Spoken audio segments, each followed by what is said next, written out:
Okay, so last unit was Unit 6, and it was all a bunch of stuff from Chapter 7.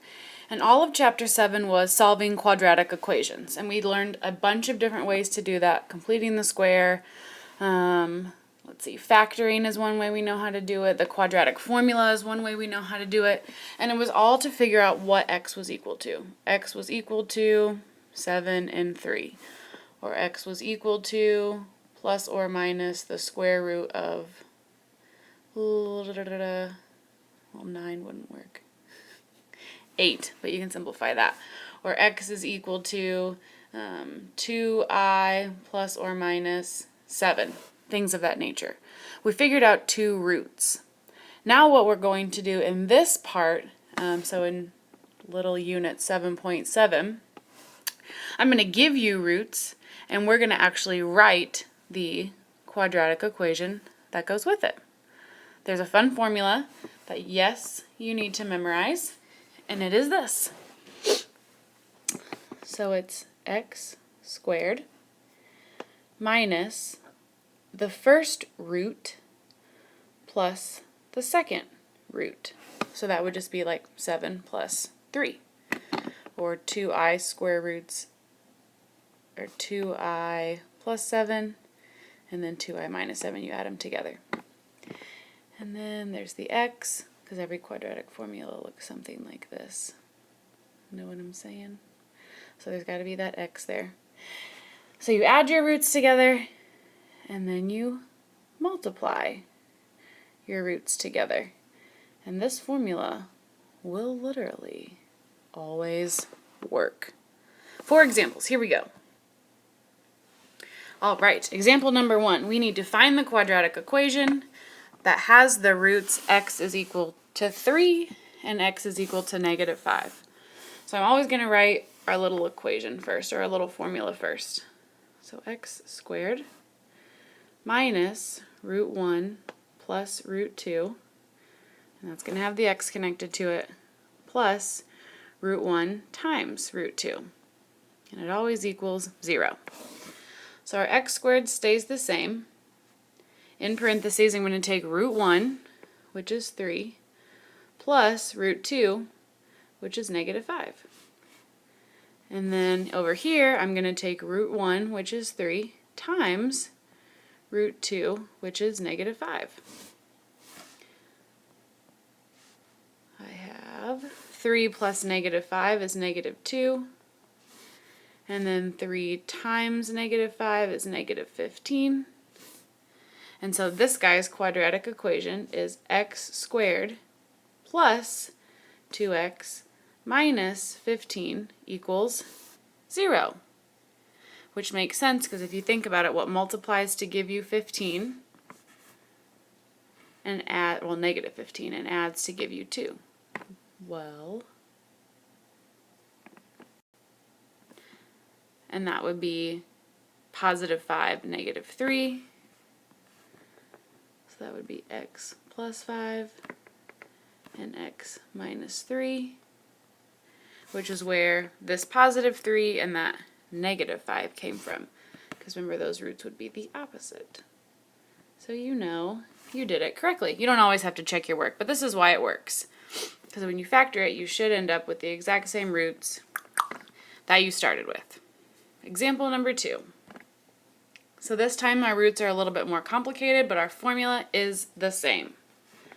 So we have x squared minus root 1 plus root 2 with the x plus root 1 times root 2 equals 0.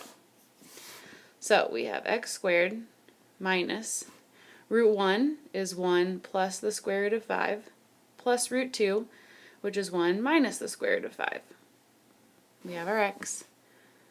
And then we're taking root 1, which is 1 plus the square root of 5, times root 2, which is 1 minus the square root of 5. Hello, FOIL. First, though, we are going to add the stuff in parentheses together. I can add my 1's together, and that gives me 2. And then a positive square root of 5 and a negative square root of 5, those just cancel. So there's our x plus we're foiling. First is 1, because 1 times 1 is 1. And then outer is negative square roots of 5. Inner, positive square roots of 5. Last, negative square roots of 25. Equals 0. I can go ahead and write this as minus 2x. And then let's do some simplifying in parentheses here. I still have my 1. This negative square root of 5 and positive square root of 5 cancel. So I have minus, and we know the square root of 25 is 5. So we have x squared minus 2x, and 1 minus 5 is negative 4, equals 0. Dun dun dun dun. There's the quadratic that if I factored it would end up with these roots. 2 more examples. All right, so the last one had some square roots in it. This guy has some i's in it, but no worries, formula stays the same. Root 1 plus root 2 with the x plus root 1 times root 2 always equals 0.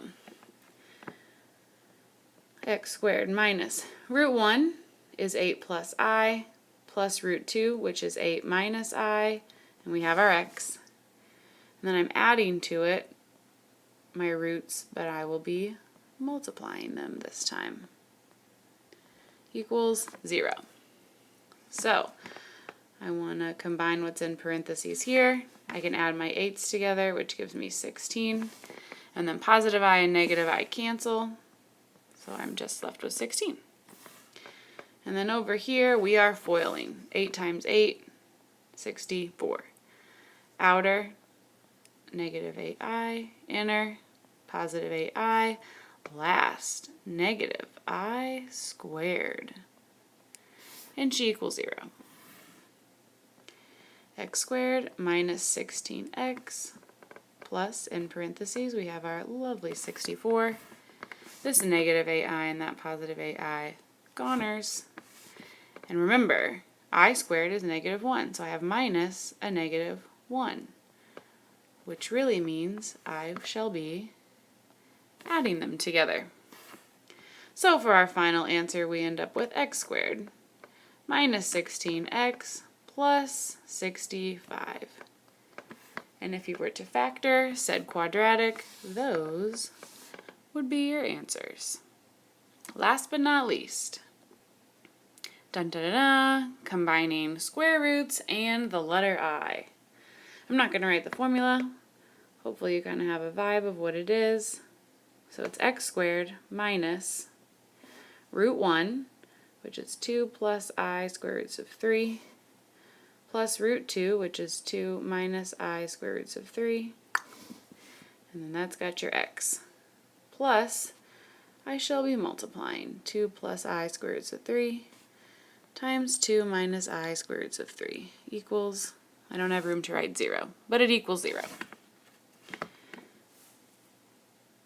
So now we have x squared minus, I can add my 2's together, it gives me 4, and then those I square roots of 3 cancel because one's positive and one's negative, x.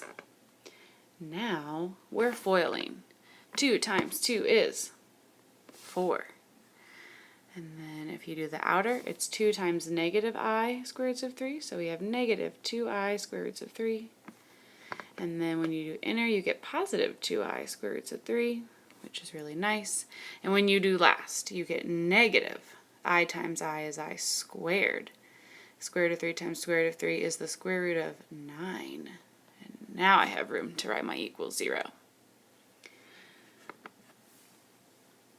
Next, x squared. This is just minus 4x. And I can start simplifying some things. 4 comes down. This is a negative 2I square roots of 3 and a positive 2I square roots of 3, goners.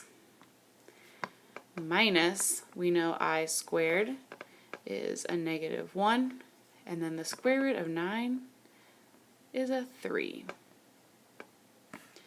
Some of you can simplify that in your head. Miss Whitaker is not as smart as you.